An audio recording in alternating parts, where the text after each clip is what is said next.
Everyone good morning welcome back to my channel.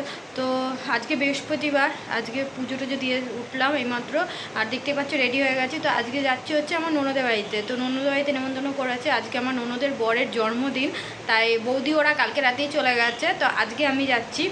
আর তোমাদের দাদাভাই বিকালবেলা যাবে, এখন আমি একাই যাচ্ছি। আর এই ফার্স্ট টাইম আমি একা যাচ্ছি আমার ননদের বাড়িতে। তাও আবার মানে আমি অত ট্রেনে না একা যাওয়া আসা করি না। তো তোমাদের দাদাভাই এখান থেকে আমাকে ট্রেনে তুলে দেবে, আর ওখানে স্টেশনে নামবো। তো ওখান থেকে ননদের বর আসবে, ও এসে প্রসেনজিৎ এসে আমাকে নিয়ে যাবে। তো দেখা যাক যাই।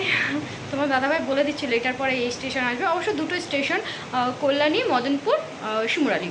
হ্যাঁ, তো চলো রেডি হয়ে গেছে, এখন বেরোবো। আর আজকে পুজো দিয়েছি, হরিদ্বার থেকে যে নতুন ঠাকুরের জিনিসগুলো এনেছিলাম সেগুলো দিয়ে পুজো দিয়েছি। চলো তোমাদের একবার দেখিয়ে দিই। এই যে আমার পুজো দেওয়া হয়ে গেছে। আর এই দেখো যে গুন্ডিটা দিদি দিয়েছিল হরিদ্বার থেকে, সেটা এখানে টাঙিয়েছি। আর এই যে বজরংবলীটা এই পাশটা দিয়ে দিয়েছি, আর এটা এখানে টাঙানো হয়েছে। আর এই যে ভোলে বাবার মূর্তিটা আনা হয়েছিল, সেটা এখানে রেখেছি। আর ঠাকুরের জন্য যেই এই হারটা কিনেছিলাম সেই হারটাও পরে দিয়েছি। আজকে সিংহাসনটা পরিষ্কার করে সব এই আজকে নতুন করে সব আবার গুছিয়েছি। আর এই যে থালা গ্লাসগুলো যে আনা হয়েছিল, 4টে থালা গ্লাস, সেটা দিয়ে আজকে নতুন করে পুজো দিলাম।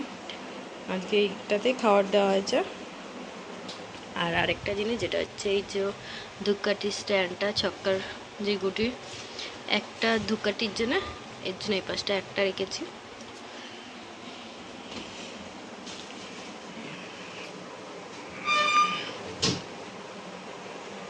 তো চলো এখন বেরোবো, তোমাদের দাদাভাই আসুক তারপর বেরোবো।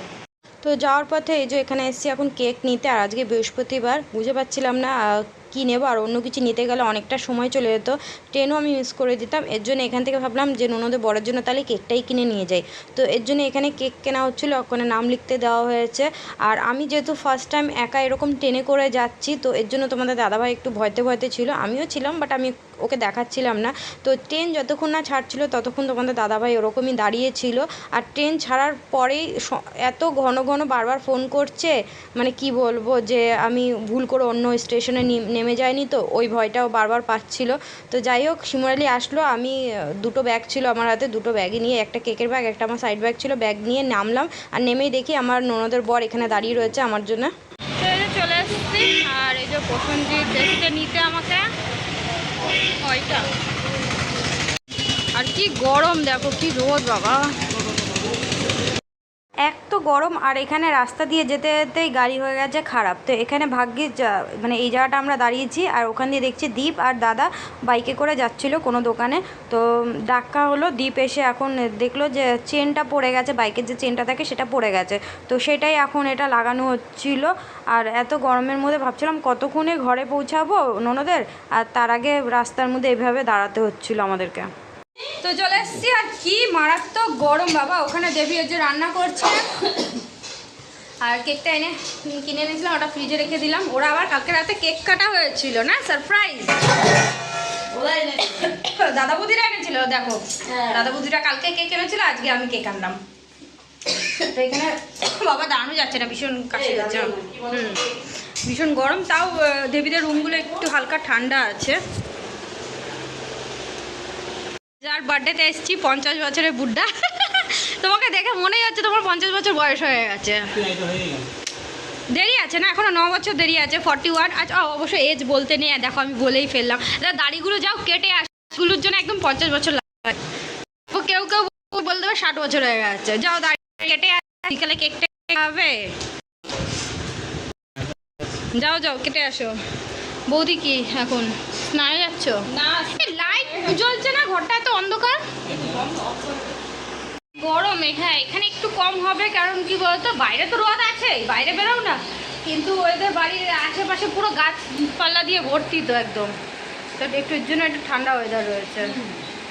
এবার এসিটা কেন বলেছিলাম, এসি না কেনা পর্যন্ত আসবো না। এই যে ননদের বরকে এসি না কিনলে আর নেক্সট টাইম আসবো না, এটা লাস্ট। যাও শ্বশুর বাড়ি থেকে এসি দেবে, শ্বশুর বাড়িতে না প্রথম বিয়েতে যা দেওয়ার ছিল দিয়ে দিয়েছে, আর না। হ্যাঁ দেওয়া হয়ে গেছে, এখন বুড়ো হয়ে গেছে, এখন ছেলেদের বিয়ে দেওয়া হবে, সেই বুঝে ব্যবস্থা করো। তোমার সব দরকার মানে এত বছর হয়ে গেছে, বিয়ে হয়ে গেছে, এখনো খালি শ্বশুরবাড়ি থেকে খালি নগদ নেওয়ার ধান্দায় থাকে। একদম কেস করে দেবো। হ্যাঁ, জামাই শ্বশুর বাড়ি থেকে এখনো যৌতুক চাইছে, তার নামে কেস করা হবে। হ্যাঁ কম না, ওই জেলে থেকে আরো দাড়ি পেকে যাবে সব, তোমার চুলও পেকে যাবে। বলতে পারে বৌদির কষ্ট হয়, চলো বৌদির ঘরে একটা এসি লাগিয়ে দিই, সেইটা আর বলে না, খালি শ্বশুর বাড়ি থেকে নেবো। তো দাদাকে কালকে বলছে কি শ্বশুর দেখা কি ছোটার জিনিস বেঁচে দিয়ে আসি গিয়ে এত গরমে ঘুমাইতে পার না। ঠিক আছে, আরে না এই গরমে আগের বছর দিয়ে সবাই বলছিল কিনবে, এই বছর কয়েকজন তো কিনবে। এমনকি যেই বর আমার বরই বলতো এসি কিনবে না কোনোদিনও, আর সেই এখন আমি কিছু বলি না, ও নিজের থেকেই বলছে মনে হয় এসি টেসি কিনতে হবে। আমি যে কেন তাড়াতাড়ি কেন, না খুব অসুবিধা হচ্ছে। কালকে আমরা সারা রাত নিচে ঘুমিয়েছি জানো, কারণ নিচে একটু ঠান্ডা লাগছে, একটু ঘুমাতে পেরেছি। বিছানায় এক ফোঁটা ঘুমানো যাচ্ছে না, এতটাই এবার গরমটা পড়েছে। এবার কি প্রত্যেকবারই গরম পড়ে, আমরাই বলি এবার একটু ড্রেসগুলো এবার চেঞ্জ করি, যাই নাইটিটা পরে নিই। ফাঁকাই ছিল, হ্যাঁ ওই উঠিয়ে দিয়েছে, যাই না কোন আমরা স্টেশনে ঢুকেছি আর ট্রেন এসছে। তো এইখানে এখন দেখাবো এই যে বার্থডে গিফট আমার ননদের বরের, আমার ননদ দিয়েছে না, খুলে দেখাই। এখানে ফ্যানটা যা জোরে চলছে, যাই না শুনতে পাচ্ছ কি না। এই হচ্ছে বার্থডে গিফট দিয়েছে বরকে, সুন্দর হয়েছে। এখন এতক্ষণ বলে এখন দাড়ি কাটছে, এ দেখো দাড়ি কাটছে। দেখি মুখটা ঘোরাও, আরে মুখটা ঘোরাও। না ওই জায়গার দাড়িতে বেশি পেয়ে গেছে। আচ্ছা এসিটা কোন জায়গায় লাগানো হবে, কোন দেওয়ালে? এই দেওয়াল লাগানো হবে এখানে লাগানো। হ্যাঁ এই দেওয়ালে লাগাতে, তাহলে পেছনের দিকটা পড়বে। আমাদের ঘরে এসি লাগানো। লাগাও। এসি লাগাও, খাট বলে কি খাটে কার উপর নিচে যাই। তারপর তো ওরা কি করবে, তোমাদের ঘরে যখন যাবে তোমাদের সবাই একটা কাজ করবো, ওই যে মাঝখানে বলছিলাম না দেওয়ালটা ফুটো করে এপাশে ওই এসিটা এপার ওপার করে দেবো, ওরকম করে দেবো, দুটো ঘরই হয়ে যাবে। হয় এরকম ভাবে বেশি হয়, অনেকেই করে। তো বানিয়ে খাওয়া, আমি আসলাম এত গরম থেকে, আমাকে একটু লস্যি বানিয়ে খাওয়ালো না, আর আমাকে বলছে কি অর্ডার দিচ্ছি লস্যি বানাও। মাছের ঝোলটা হয়ে যাবে, মাংস হলে হয়ে যায়, চাটনি পাপড় রাখতে হবে। হ্যাঁ তোমার শ্বশুর শাশুড়ি ওরা নেই, কাউকে দেখছি না। ও আচ্ছা, এখানে মাংস রান্না করা হচ্ছে, যে যার জন্মদিন সেই আজকে মাংস রান্না করে আমাদের সকলকে খাওয়াবে। শুধু মাংসটাই রান্না করছে, হ্যাঁ বাকি রান্না ওই দেখো ওখানে হয়ে গেছে, মাংসটা করছে। আর এখানে দেখো আমি এখন বানাচ্ছি ঘোল, চিনি দিয়ে রেখেছি, চিনি আর বরফটা একটু গলে যাক। বরফ দিয়েছি, একটু ঠান্ডা জল পরে দেবো।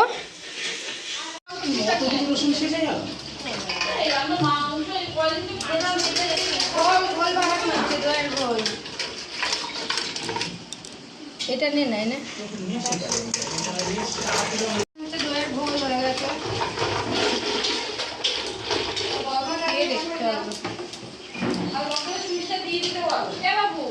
তোকে যাবো খেয়ে আসতে। টেস্ট আমি না করলে কি বুঝবা, তোমরা বুঝবা? কেন আমি টেস্ট করতে পারবো না? আমি টেস্ট করবো, আমি বানিয়েছি। বাহ বাহ বাহ বাহ। তারপর তুই করিস। ভালো হয়েছে। খেয়ে নেয় না।